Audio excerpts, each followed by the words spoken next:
अस्सलाम वालेकुम दोस्तों। उदास तो हम बहुत होते हैं, चलो आज कुछ हंस भी लेते हैं। आज मैंने किचन में चींटी के सामने चीनी के दाने रखे। उसने अपना दाना उठाया और जानू को बुलाने चली गई। मैंने बाकी के दाने खुद खा लिए ताकि उसका जानू उसे झूठा समझे और उनका ब्रेकअप हो जाए।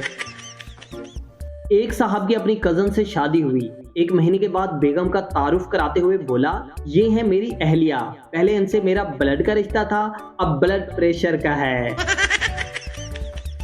डॉक्टर ने औरत के मुंह में थर्मामीटर रखकर मुंह बंद करने को कहा। शौहर अपनी बीवी को इतनी देर खामोश देकर बोला, डॉक्टर साहब ये चीज नींदी आंधी है। शौहर, भाई बेगम अपनी 40 साल शादीशुदा जिंदगी में आज पहली बार तुमने इतनी बेहतरीन चाय बनाई है कि बयान नहीं कर सकता। बीवी आए है, मेरी तो अक्ल ही मारी गई, मैंने गलती से अपनी प्याली आपको दे दी। कल रात बीवी ने कहा, मुझे इस तरह ट्रीट करो जैसे शादी से पहले करते थे। मैंने गाड़ी निकाली, उसे रेस्टोरेंट में ले गया, डिनर कराया, गपशप की, रास्ते में आइसक्रीम भी खिलाई और उसके बाद उसके पापा के घर के बाहर छोड़कर मैं भाग गया।